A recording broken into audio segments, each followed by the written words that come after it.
Okay, for this next one I have an idea for this Arthouse Flowerdome ident, which is, I think it's the distribution company that we created. So it's an idea for this.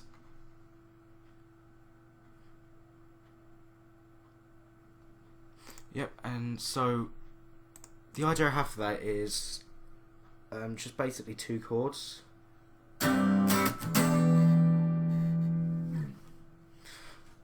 With like a chorusy effect on the guitar.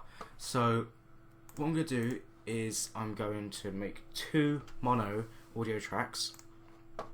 Let's just record this thing.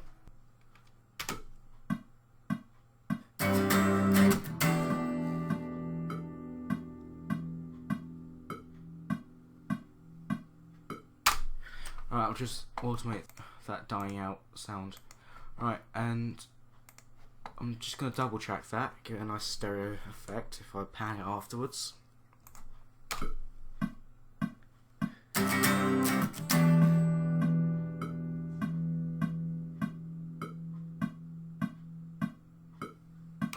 Let's just check that, see if it sounds alright.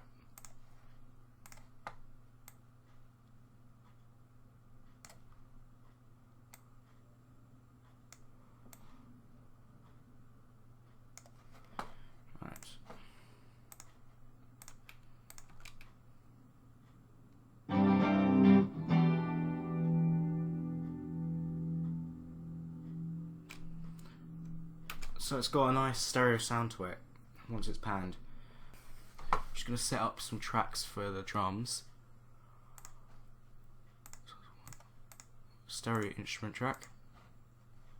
And 3 stereo aux inputs. These aux tracks, make sure they're coming from the plugin that this drum track is using. Set up these inputs from the plugin, which is Superior Drummer. That's the kick and tom track, which has already been set up from inside this plugin on the mixer. Let's see, outs 3 to 4, outs 5 to 6, and 7 to 8, and again 3 to 4, 7, 8, 7, 8, and that's where this comes from. This plugin. Superior Drummer, and 3 to 4, and just do this last one. So without these aux inputs you wouldn't be able to hear,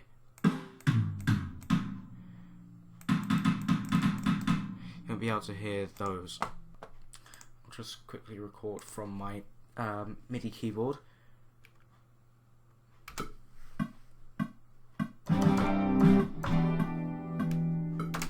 I'll edit that inside the MIDI editor. I'll just get its velocities up.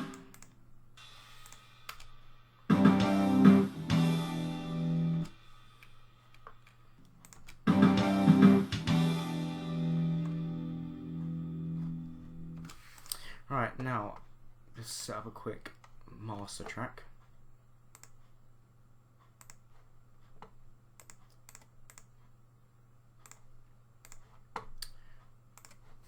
I'm just going to quickly make these all a bit quiet so it doesn't clip, which is why this red, it goes red here when I play it.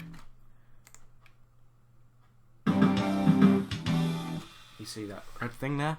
That red thing there comes from these all being too loud.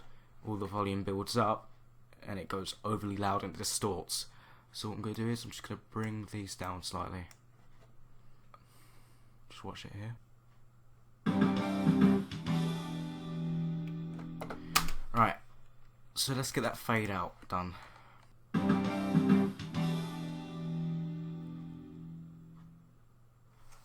think that works. Right, so I've just set up another track for bass, and so let's quickly record that.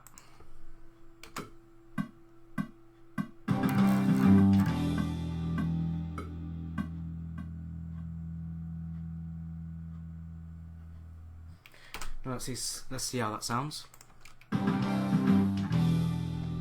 Alright, as you can already tell, it's a bit loud, the bass. So let's just turn it down a bit.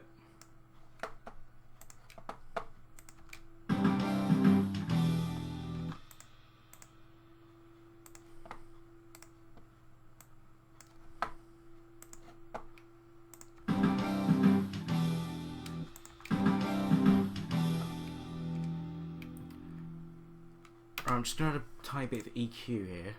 In fact, I think I'm just going to do an aux output for these two. So, what we're going to need to do is make the output of this bus 1 to 2, and the same with this bus 1 to 2. Make the input of this bus 1 to 2. So these two are going straight to this, which I'll call guitars. So now what I'll do is add a bit of EQ. I'm not really going to do anything major with this. What I'm literally going to do is add a high pass and low pass filter so they're not taking up all the low end, which the kick and the bass is doing. So I add a high pass filter first. I think that sounds alright. Anyway, I should do a quick low pass as well, because the guitar takes up these frequencies in the middle, really, to be honest, and it doesn't really need these because we don't really hear that much, and the bass takes up all this, and the kick drum.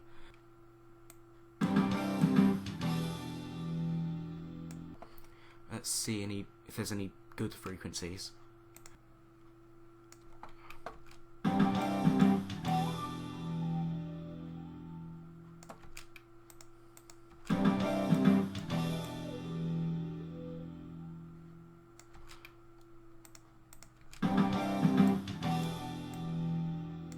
I think that frequency there, about 700 Hertz, sounds about good. So, alright, let's do this bass.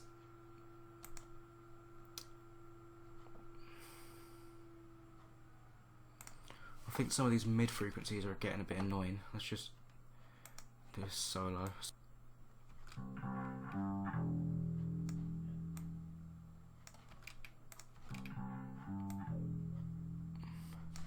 You can see, I think that sounds a bit wiry. It doesn't really fit the tone of the bass because the tone of the bass is quite round. So I think if we take this down, well, not too much, but quite a lot, that gives room for the guitar to sit there. That makes some sense. I think it's ready to bounce.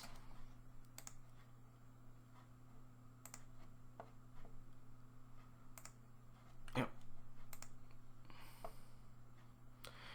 I'm bouncing it as a WAV file so that it's a high quality file. It's quite a large file, but if you want it to be high quality, it's a sacrifice you have to make.